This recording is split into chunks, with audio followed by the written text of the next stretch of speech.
त्या काय आहे काही गोष्ट आपला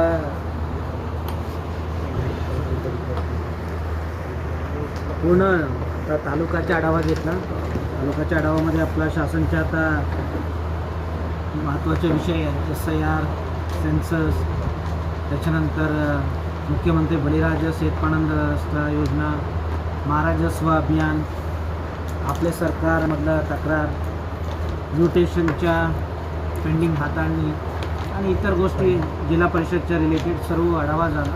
आढावा मीटिंगमध्ये सर्वांना सूचना देण्यात आल्या की लवकरच्या लवकर हा जो काही प्रलंबित आहे ते निपटारा करावे आणि पुढे वेगवान काम झालं पाहिजे आणि कोणत्याही पॅरामीटरमध्ये मागे राहिलं नको.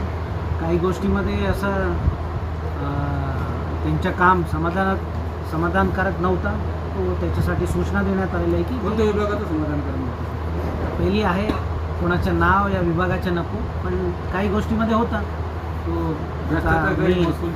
48 आपला विषय होता, त्याच्यामध्ये काही होता, त्याच्यामध्ये सूचना देण्यात आलेल्या आहे. मी परत 1 महिन्याच्या नंतर परत येणार आहे, तोपर्यंत सुधारणा झाला पाहिजे असं सक्त सूचना पण देण्यात आलेलं आहे आणि हे पहिला बैठक म्हणून वॉर्निंग देण्यात आले आणि पुढे असं राहिलं तर त्याच्या बाबतीत जबाबदारी निश्चित करून कारवाई पण होती. सर, एक महत्त्वाचा प्रश्न, प्रशासकीय इमारत तयार झालेली आहे, करोडो रुपये खर्च झाले त्याच्यावर, BNC हँडओव्हर करणं की संबंधित अधिकारी ते हँडओव्हर करून घेईन, त्याच्यामुळे ते प्रशासकीय इमारत तशीच पडू नये आणि त्याच्यात जे कार्यालय जाणार आहे ते भाडं भरू लागलं, शासनाला भूर्दंड बसू लागला. त्या संदर्भात काही त्याच्या बाबतीत अजून डिस्कशन नाही झालं आहे. मी PWD आणि यांच्याशी डिस्कस करून लवकर त्याच्या रिझॉल्व्ह करायला सूचना दिली. आणि शेवटचा प्रश्न सर, पाण्याच्या आम्ही 1 महिन्याभरापासून तालुक्यातल्या 6 गावांचे प्रस्ताव पंचायत समितीमार्फत तहसील प्रशासनाकडे गेले होते.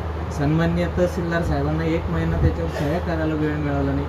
जेव्हा चिंचवण गावाने आक्रोश केला त्याच्यानंतर तिथं टँकर झाला, म्हणजे पाण्यासाठी जीव जाण्याची वेळ बघणाऱ्या यांना जेव्हा फोन केला, आम्ही सुट्ट्या बघत नाही सर, पण ते मला वैयक्तिक नाही सांगत आहे, पण त्यांचा विषय असा असतो रविवारी का बरं फोन करतात. एखादी इमर्जन्सी जर रविवारी आली तर प्रशासन त्या इमर्जन्सीसाठी कामावर जाणार नाही का सर तिथे.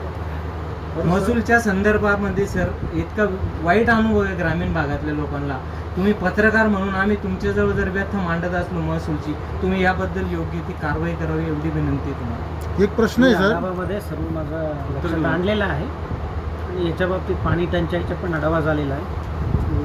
पुढे यासारखा घडू नये तसं सूचना पण देण्यात. सर, शहरातील ज्या विविध शासकीय कार्यालय आहेत त्या शासकीय कार्यालयामध्ये काही खाजगी व्यक्तींचा सातत्याने तिथं येणं जाणं असतं आणि काही दलालसुद्धा आहेत. तर हे आपलं कार्यालय नेमके कुठल्या बेसवर चालतात हेच कळत नाही. म्हणजे जे एखादा दलाल असेल त्याच्या थ्रूच कामं होतात, सर्वसामान्य जनता खेड्यापाड्यातून येते सर आणि त्यांचे कामं होत नाही. पण जो कोणी दलाला घेऊन येतो आहे त्या व्यक्तीचं काम त्वरित होतं आहे, हे असं चाललं आहे शहरामध्ये. तर त्यावर काय कराल सर आपण? नाही, असं काही असेल तर तुम्ही लेखी मला द्या, त्याच्यावरती चौकशी करू. आणि इव्हन असं नागरिकांचं म्हणणं आहे सर बरेच.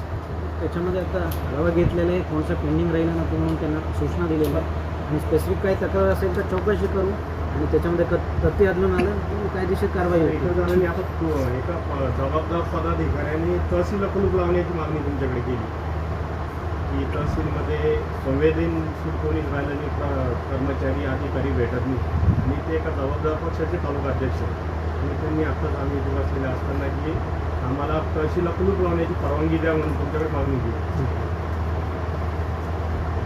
त्यांच्या काही मागणी होता, मागणी पूर्ण नाही होत आहे म्हणून त्यांचा एक भावनात्मक हे होतं.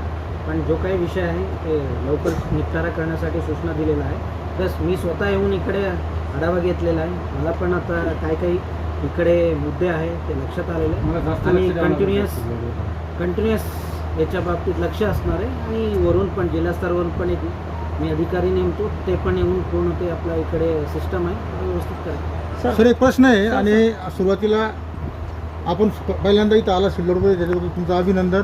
दुसरं अभिनंदन तुमचं मराठी जे आम्ही ऐकलं त्याच्याबद्दल याच्यावर तुमचं अभिनंदन. तुम्ही मराठीमध्ये बोलला इथे सगळं.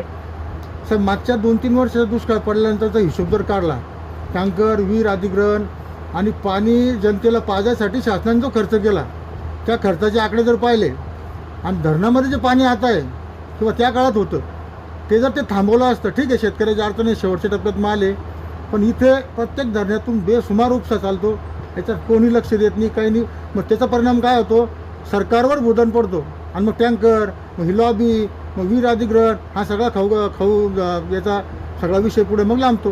तर आज जे पाणी आहे, सरकारचं असं म्हणणं आहे की यावर्षी पाऊस कमी पडणार आहे, शासनाचा सूचना केलेल्या आहे की बा कुठंतरी तर त्याच्यामध्ये यांना सूचना जर दिल्या, आज जे पाणी आहे ते जरी ठेवलं तर पुढचा भविष्यातला खर्च वाचणार आहे आणि धावपळ होणार नाही टँकरसाठी. बाहेरच्या तालुक्यातून टँकर आणायचे, याच्यावर आपण काहीतरी येस सर तुम्ही स्टेटमेंट माझं- केलं, ठीक आहे. सर माझा एक ते प्रश्न आहे. तसं उपयोजन केलं पाहिजे आणि पाणीचं जतन झालं पाहिजे. आणि यावर्षी IMDने फोरकास्ट केलं आहे की यावर्षी आपला पाऊस कमी असणार आहे, एल निनोचा इफेक्ट असल्यामुळे. तो मागच्या वेळी तो इकडे पूर आला होता, पुढच्या वर्षी दुष्काळ येण्याची शक्यता आहे. तो ते ओळखून पाणीचे जतन करणे आवश्यक आहे, तसं सूचना सर्वांना दिलेलं आहे. तसं सिल्लोडचा खेळा मध्यम प्रकल्प आहे, अजिंठा मध्यम प्रकल्प आहे आणि केळगावचा प्रकल्प आहे. किमान त्या प्रकल्पामध्ये जर आता शेतीसाठी जो पाणी उपसा होत आहे, किमान तो आपण थांबवला तर किमान पुढे भविष्यात पाण्याची जर आपल्याला पुढे अडचण आली तर किमान ते पाणी आपल्याला पुढे थांबेल. शेतीसाठी सुद्धा आवश्यक आहे, पण आता शेतीसाठी जर आपण त्या मोटारी जर रप्त नाही केल्या किंवा त्यांना जर कामं नाही करू शकतो, पाण्याची भीषण टंचाई नाही. हे 3 प्रकल्प आपले असे आहे का जर कुठं टंचाई झाली तर तिथून पाणी खाऊ शकतो. येस, तर ते यावेळी काळजी घेऊन महत्त्वाचा मुद्दा आहे. तर यावेळी तो खूप चांगला पाऊस झाला होता, पण पुढच्या वेळी तुम्ही जो मुद्दा मांडताय ते रास्त आहे, त्याच्याबाबत बिलकुल काळजी घेऊन मी संबंधितांना सूचना तर तिन्ही प्रकल्प 100% भरले होते. आता सर, तालुक्याला- 27-25% पाणी येईल त्याच्यात. तालुक्याला तालुकास्तरीय समित्या असतात प्रत्येक ऑफिस कार्यक्रमाला. त्या समित्या आजपर्यंत आहे नाही आणि कागदोपत्री आढावाबैठक त्यांचे झालेल्या आहेत, त्याचं कुठलंही इम्प्लिमेंटेशन झालेलं नाही. जसं की भ्रष्टाचार निर्मूलन समिती, दक्षता समिती, उपविभागीय लेवलला एक ॲट्रॉसिटी ॲक्टच्या संदर्भात एक समिती आहे. अशा अनेक समित्या आहेत. त्या समितीचं आजपर्यंत कुठंच मीटिंग झालेली मला आढळलेली नाही. त्याच्या अगोदर मी प्रश्न उपस्थित केला होता, SDM साहेब पण होते. तर त्या संदर्भात आपण काय ॲक्शन घेणार आहात तालुक्यामध्ये? तुम्ही तसं म्हणाला तर आम्ही चौकशी करू काय आहे, आणि लेखी तुम्ही दिलं तर त्याच्याबाबतीत चेक करतो काय आहे काय नाही. जो काही त्याच्यामध्ये त्रुटी आढळून येतात त्याच्या बाबतीत उचित कारवाई होईल. त्याच्यानंतर शासनाचे एक सक्त असे निर्देश आहेत, सक्त निर्देश आहेत की एक छोटं प्रश्न. अधिकारी कर्मचारी निवासी असले पाहिजे, तरच त्यांना भत्ता दिला पाहिजे. बायोमेट्रिक पद्धतीला हजेरी असते, बायोमेट्रिक पद्धतीनं त्यांची हजेरी न घेता ते पगार उचलतात, त्यांच्यावर तुम्ही काय कारवाई करणार आहात? पाहून घेतो काय विषय आहे, त्याच्या नियमानुसार कारवाई होते. शेवट एक मिनिट व्हिडिओ